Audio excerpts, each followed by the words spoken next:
Dans cette vidéo, on va vous expliquer comment gérer la puissance et la température en manuel.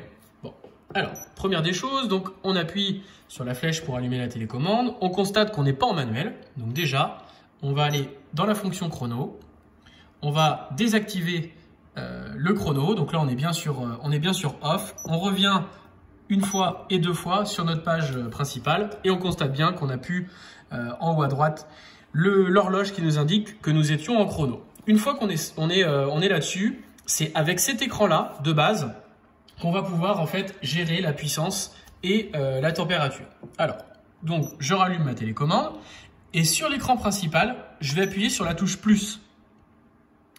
Et ici, alors sautez pas au plafond, on a demandé une température de 28,5 degrés avec une température ambiante de 21,5 et on a demandé au poêle une puissance de 2. Alors vous avez vu, si j'appuie sur plus et moins, eh bien je vais avoir en fait une surbrillance qui va s'afficher. Donc par exemple ici sur la puissance, je valide pour aller modifier ma puissance et puis je vais me mettre sur une puissance 3. Alors il faut savoir que les puissances, elles vont de 1 à 5. Vous voyez là j'appuie sur la touche up.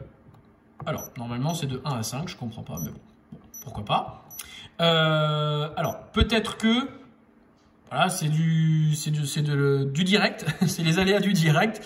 Peut-être que, et je pense que c'est ça, normalement donc on va bien de 1 à 5. Peut-être que comme on a demandé une température de 28,5, le poêle ne comprendrait pas pourquoi on se mettrait au minimum, alors que l'objectif c'est quand même d'atteindre quasiment 8 degrés avec le delta. Donc on va se mettre sur 4, on va se mettre sur puissance 4. Et puis on va aller chercher la température de consigne. Donc vous avez vu, j'ai appuyé sur valider et là je vais diminuer quand même. Je vais lui dire bon bah finalement je veux une température de 23,5, ce qui m'ira peut-être déjà très très bien.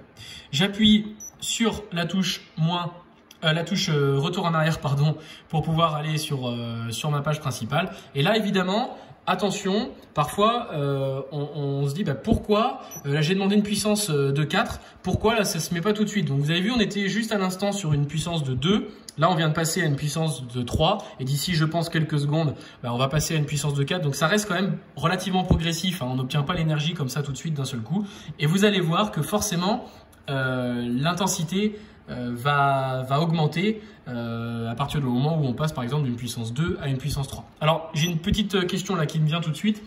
Ça peut être aussi du coup comment ça fonctionne quand on est en fonction chronothermostatique parce que je ne peux pas gérer vraiment ma puissance. Alors il faut savoir qu'en fait dans la fonction chronothermostatique, la gestion de puissance se fait automatiquement parce que le poêle va pouvoir en fait être en mesure de connaître la température qu'il fait dans la pièce et votre température de consigne. Et en fin de compte, en fonction de ce qu'on appelle le delta de température, c'est lui qui va adapter la puissance nécessaire. Voilà. Voilà tout ce que je voulais vous expliquer dans cette vidéo.